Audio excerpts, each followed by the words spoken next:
చేయరు. వీళ్ళు అనుకుంటారు పని అని వదిలేస్తారు. కొంచెం ఆలోచించి పని చేయాలి. మనకి ఏది కావాలి? న్యాయం అంతే కదా. జస్టిస్ అని అడుగుతున్నారు, దాన్ని ఎలా ప్రాసెస్ చేయాలి? అరిసినంత మాత్రమే న్యాయం చేయరు. ఆవిడ చాలా మంది అడిగేది ఏంటంటే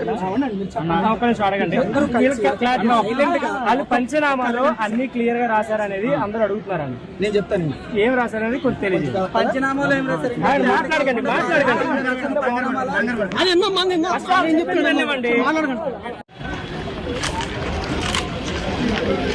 అందరికీ ప్రభుత్వ శుభములు. మరి ప్రవీణ్ పగడాల గారి యొక్క మృతదేహానికి ఇప్పుడు పోస్ట్ మార్టం జరుగుతుంది. అక్కడ పరిసర ప్రాంతాల్లో ఉన్నాం. మరి వేలాదిగా అందరూ తరలి వచ్చి మరి నిరసన తెలియజేస్తూ ఏం జరుగుతుందని ఆ యొక్క రిపోర్ట్ ఏమొస్తుందని వెయిట్ చేస్తూ ఉన్నారు. రిపోర్టు కోసం పెద్దలు కూడా ఆ యొక్క మార్చరీలోకి క్రైస్తవుల తరఫున ఆ యొక్క మార్చరీ జరుగుతూ ఉన్నప్పుడు ఆ యొక్క మార్చరీ రూమ్లోకి ఆ యొక్క ఏదైతే ఈ యొక్క శవ పంచనామా చేస్తున్నారో, ఏదైతే దానికి పోస్ట్ మార్టం చేస్తున్నారో దానికోసం కూడా వెళ్ళారు. ఇక్కడ ఏమవుతుందని రిపోర్ట్ చెప్తారు. ఇంకొక 2-3 గంటల్లో బాడీ తిరిగిస్తారని, తిరిగి హైదరాబాద్ ప్రాంతానికి పంపుతారని అందరూ కూడా మరి చెప్తా ఉన్నారు. ఇక్కడ పోలీస్ వర్గాలు అలాగే మన పెద్దలు కూడా చెప్తా ఉన్నారు. అందరూ వేలాదిగా తరలి వచ్చి వెయిట్ చేస్తూ ఉన్నారు ఏం జరుగుతుందా అని. మరి క్రైస్తవ ప్రపంచానికి ఒక చిన్న అప్డేట్ మాత్రమే, ఏం జరిగినా న్యాయం జరగాలని ప్రార్థించండి. దయతో వారి కుటుంబానికి కొరకు ప్రార్థించండి, వారి యొక్క పరిస్థితుల గురించి ప్రార్థించండి. క్రైస్తవ సమాజం అంతా కూడా దుఃఖ సంద్రంలో మునిగిపోయింది ఇప్పుడు ప్రస్తుత పరిస్థితిలో. మరి అన్ఎక్స్పెక్టెడ్ ఈ మర్డర్ ఇది సస్పెక్టెడ్ గానే ఉంది. మరి దీన్ని అనుమానితంగానే ఉన్నది అని ఎఫ్ఐఆర్ లో కూడా రాయడం జరిగింది వాళ్ళు.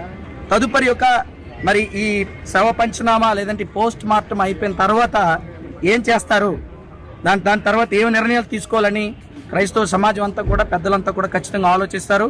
దీంట్లో న్యాయం జరగాలి. న్యాయం జరిగినంత వరకు ఖచ్చితంగా మనం పోరాడుతాం. మరి ఒక విషయాన్ని మీతో చెప్పాలి. విశాఖపట్నంలో ఈరోజు సాయంకాలం మరి నిరసన ర్యాలీ నిరసన తెలియజేస్తూ ఉన్నారు. సంఘీభావం తెలియజేస్తూ కొవ్వొత్తుల మరి ఆ యొక్క ర్యాలీగా లేకపోతే ధర్నాగా చేయాలనే ఆలోచన చేస్తూ ఉన్నారు. కాబట్టి మీ ఏరియాల్లో ఖచ్చితంగా ప్రవీణ్ అన్న కోసం మీ సంఘీభావం తెలియజేయండి. ఇక్కడికి వచ్చిన వాళ్ళు కాదు, 2 తెలుగు రాష్ట్రాల్లో చాలా మంది ఉన్నారు. మీ సంఘీభావం తెలియజేసి మనందరూ ఒక్కటని జరిగిన అన్యాయానికి న్యాయం జరగాలి.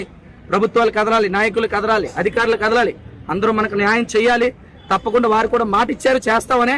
మరి వారి మాట నమ్మి మనం అందరూ కూడా వెయిట్ చేస్తున్నాం. ఇక్కడ ఈ గవర్నమెంట్ హాస్పిటల్ చరిత్రలోనే మరి జరగలేని మరి చూడలేనిటువంటి గొప్ప ఉద్యమం ఈరోజు దేవుడు ప్రవీణ్ అన్న మరణంతో తీసుకొని వచ్చాడు.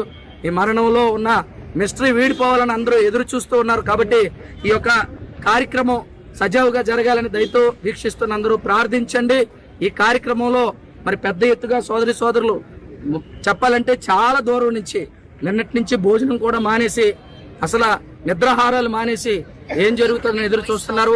ప్రవీణ్ అన్న మీద పెంచుకున్న ప్రేమ వారి యొక్క త్యాగంలో కనబడుతుంది. అలాగే మోకరిల్లి యొక్క పరిసర ప్రాంతాల్లో ప్రార్థించడం జరిగింది. ఏం జరుగుతుందని అందరూ ఎదురు చూస్తున్నారు. మేము కూడా ఎదురు చూస్తూ ఉన్నాము. ఏదైనా న్యాయం జరుగుతుందని మరి ప్రార్థిద్దాం. ఒకవేళ న్యాయానికి వ్యతిరేకంగా ఏం జరిగినా ఖచ్చితంగా క్రైస్తవ ప్రపంచం అంతా కలిసి ఉద్యమిద్దాం. ఖచ్చితంగా న్యాయం కొరకు మనం పోరాడదాం అని ఇందు మూలంగా తెలియజేయచ్చు. మరొక అప్డేట్ మీకు తెలియజేస్తాను. అంతవరకు ప్రార్థించండి. మరి మిగతా కార్యక్రమంలోకి మనం ముందుకు వెళ్దాం. Thank you all.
నోట్లో 4 సంగతి ఏంటి?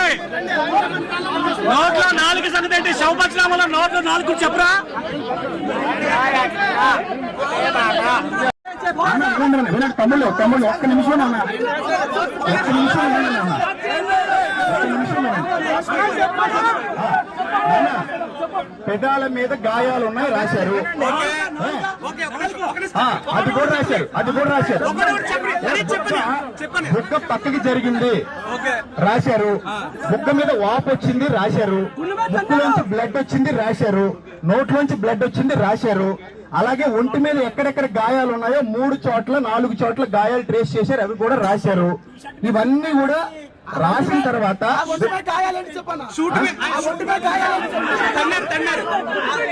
వినండి వినండి ఇవన్నీ రావడం మేము చూసాం మేము చదివాం ప్లీజ్ కమ్ డౌన్ ఒక్క నిమిషం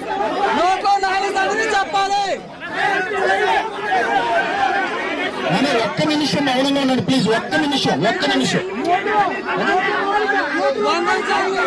మాట్లాడిస్తావా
Come on.